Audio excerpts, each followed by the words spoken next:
Well, hi, Sarsha. Thank you for joining today. It's a big day around the world, and I thought it was good for us to check in. I've kind of been sitting back myself and watching what's been happening, feeling a lot of the fear, anxiety, and worry that's going on.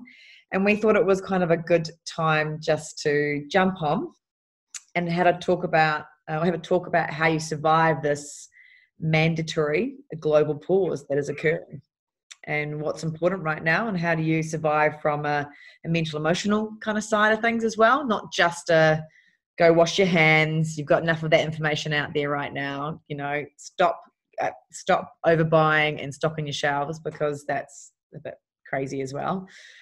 So it's keeping calm and washing your hands and carrying on. So what does that look like at the moment for us, Sarsha, and the big global changes that are occurring? Yeah, yeah. It's a big time in the world, right? It's a really big time. And as you said, it's a mandatory pause. The other words I've been using, it's like a global Shavasana. Yeah. For those who don't know what Shavasana is, because I did it before I did yoga, it's that lying and rest and stillness as well. Yeah. So And at the end of a yoga class, and it doesn't matter what style of yoga you do, like there's many different styles, but pretty much it does, in the end of any yoga class, you're asked to do Shavasana, which is just to lie down and lie still.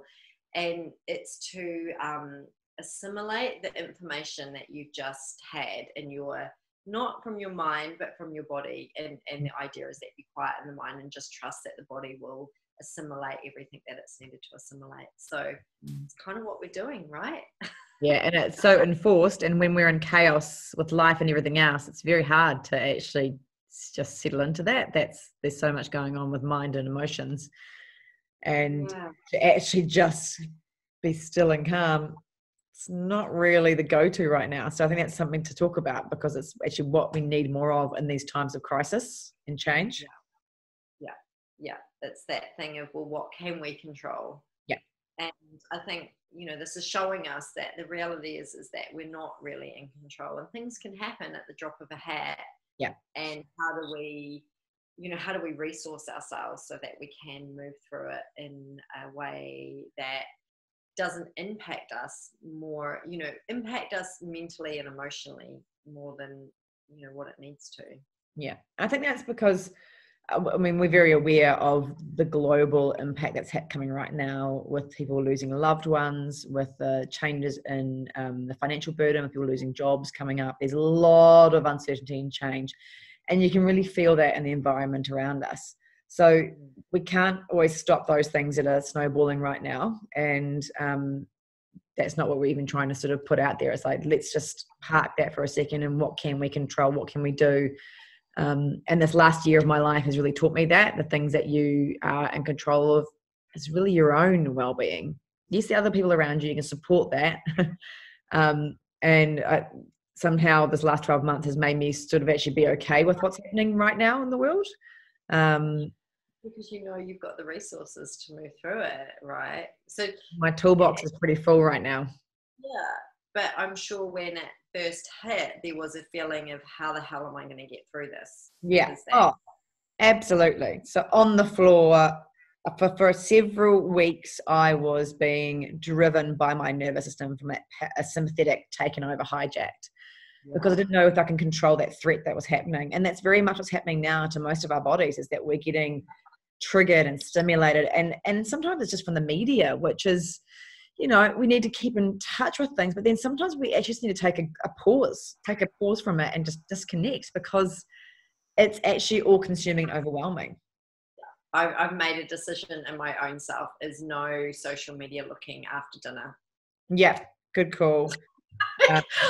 I went to bed the other night, like looking through, and then it was a really stormy night here. It was really windy. And then I woke up the next day when I feel like I haven't slept at all. I'm not doing that again. No, because it just hijacks your nervous system, and your body doesn't get that rest and recovery. And that's the thing that, from going through my experience and from when you've been through tough times, it's our well-being that really gets tested.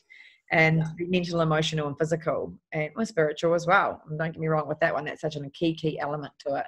But in the big thing, most of us get are aware of more of our emotional, well, more our mental and our physical. Emotional kind of get blocked out sometimes. And so taking that time to pause and tune in is really important, and that self-care. And it can be simple things like getting enough sleep, like we said, switching off from devices. I was just thinking about that this morning, actually, how sleep is such a powerful medicine, right? That's underestimated. And maybe that's the opportunity coming forward, is that we all need to actually recover and check in with our bodies and our health with what's happening. Yeah, well, as we were saying before, it's really highlighting how important our well-being is, right? Because if we don't have it, we know individually in our own lives, when we've sort of been around it or in it, how much it can impact on our own lives. But then when you see that globally impacting, how big it becomes, and that, you know, the importance of when we do come through this, and we will, you know, we will come through this as a globe, and as a, you know, as global citizens, we will come through. And my hope is that we remember the lessons from this, and one of that is how important our well-being is. I mean, the second one is how important our earth is. Exactly. That's been, like you were sharing one of the stories about the waters in Venice. I mean, I've heard about the Wuhan air being clear and birds coming out there, but the fact that in Venice you can now, the water is clear around it. The water, the canals are clear, and there's fish in them, and that was heartening to, you know, to hear that, and also how powerfully regenerative nature is. If you give her, it's not even been that long. No, it hasn't been that long. And the more that we can actually look at some of those opportunities of goodness out of it, is positive. I think what I've been sitting with is, for me, because as we said, I can only look at me, and that's staying in the present moment, making decisions of not going on media after a certain time, really. And I'm sure when you went through your crisis, and you've spoken about this, how your practices really, that's what got you through, right? Breathing, movement, eating well, sleeping, checking in with people around me, connecting, journaling, writing that stuff out, and then writing that stuff out, so it wasn't in my head anymore. And that was really important. But my key things were connection, actually. The breathwork part was really important too, for me to keep coming back. And it kept showing up at how, you know, I'd get it down a little bit, and then my nervous system would be like, I feel a bit better, but I had to really work to get it down to the next level, and then back to the next level, to then getting you back to baseline. Because when it gets hijacked like that, it's not just an up and down with that nervous system. It can be frazzled for a while, and you just sort of work at it to bring it back into an equilibrium, a new homeostasis. I think it's interesting what you said about the journaling, though, because I went through a challenging situation myself last year, and that was one of my biggest resets, was journaling. Journaling, because it was like, you know, our mind gets hold of thoughts which will be happening at the moment for us, of like, what if this, and what happens if that happens, and then the mind just goes, and you can't put it down. But once we acknowledge it, it's almost like we acknowledge it like we acknowledge a friend, and we write it down, and then it seems to settle miraculously. Because the thoughts aren't even true. They're just being thrown in our brain in so many different ways, and they're not actually the truths of what's occurring. Because we don't know. At the moment, none of us know, and so then the mind makes up stories. Certainty is change right now, and sitting and pausing with that. And one thing that I always sit with is that you take it half a day at a time, because the next half of the day can be amazing. The next half might not be as great, but there is always going to be a change. And the things that you can shift is your own mental, emotional well-being, and that can help that next half of the day feel better, or that sleep. So everything is transient with that. And you've got some powerful tools, or we hope to share more powerful tools to make it better. And I think that also, that remembering the bigger picture, because it's like, yes, staying present, but sometimes it's almost like we said, like the journaling to put down the mental noise, but also being aware of the bigger picture, that this will move through. You know, it will move through. It's like, that we're in a global pause, but we're also like in a chaos, you know, and in the chaos, as humans, we don't create change unless we absolutely have to. It just seems to be the way that we're wired, you know. Sometimes it's like creates a real challenge or a real chaos to really sink into our practice and use our tools to create bigger change out in the world. And I'm deeply hopeful that this will create more change on many different levels. People taking care of their well-being more, people connecting with other people. One of the beautiful things that I'm seeing as well as the environment of people connecting in with the elderly, which is really beautiful to witness. Yeah. Like, one of the amazing outcomes from this experience is that actual generational connection. Yeah, because I feel like it's a really important piece that we've lost in our society. It's in our that's not feeling complete in ourselves, that we, this whole obsession we have with youth. And in our obsession with youth, it's like we've pushed away the elderly, and there's such incredible wisdom. And actually, I think probably a lot of elderly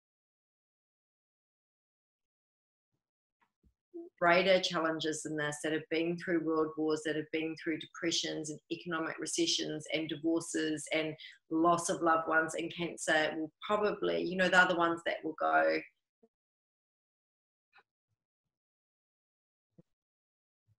Absolutely. They have that incredible wisdom, and it's nice to see our reconnection with the elderly again through this. Kamata's in our lives, got to protect them. Yeah, definitely. So it feels like a very somber, chaotic time in many ways, but I see, maybe that's who I am, but I see the glass half full, even with that's happening. And that it's just making sure that we start to, the best way we can actually deal with something like this is to actually bring ourselves into a calm space, our own personal reset. Then we can reach out and have conversations with others. Then we can be nurturing, and then we can be kind. But it does start with us and within. And sometimes if you're you need to actually take yourself away. I've been there very recently with family and stuff. I need to take myself away and take the process of what was going on, to then feel okay to step back in, to then have the conversations and be more present without being overwhelmed. Yeah, for sure. Taking that space sometimes is just what's needed. And that, like you say, that finding the inner calm, and through breath, through yoga, through journaling, all of the things that we teach and practice ourselves. Because it's also that remembering that we're so, I think this is the other thing that this is teaching us, is how connected we are, right? Like, we're so connected. This is one of I was laughing because it's like my recent stint down to Glenorchy to teach. That was one of my big pieces that I was teaching, is like, we're so connected. And then this is like, ta-da, see, this is how connected we are. And we're so reliant on each other at, the way that the globe is set up these days. We're so interconnected, more than what we've ever been before, each other, and that importance of, we're really moving, like, from a developmental perspective and our consciousness. I think we've gone from tribes to clans to countries to sort of nations, to commonwealths, and now we're going, I think this is this next shift, to understand that we are a global unit. That's where we're going, because we still find it hard to kind of really understand our interconnectivity, that if one is not well, then we're all not well, That's really clear right now. Exactly. If the world's not happy, it's going to tell you as well. Yeah. And obviously we're having to put ourselves on some way, we're having to disconnect a little bit and isolate, but we still have this gift of the internet, right? And still being able. Yeah, and I think that balance of both, actually, of, you know, for the environment, we know we need to become more localized to some degree, but still keeping that sense of global connection, because none of us want to lose that to our loved ones that live all around the world now. So, I mean, obviously it's very different in different parts of the world right now. People that are being isolated and schools have been closed. There's pressure in lots of different ways. And then you've got, at the moment, New Zealand, we're still on this kind of like, what's happening next kind of stage, waiting for a bit more tougher lockdown. And so really it's about global consciousness and looking after, you know, people around you, the local consciousness as well of what you're doing, and being aware of, yes, social distancing, and, you know, listen to your body if it's not feeling well, actually listen to that and don't go anywhere.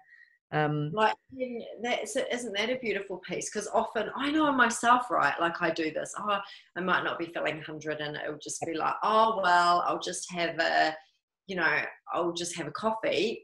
This is like confessions of the yoga teacher.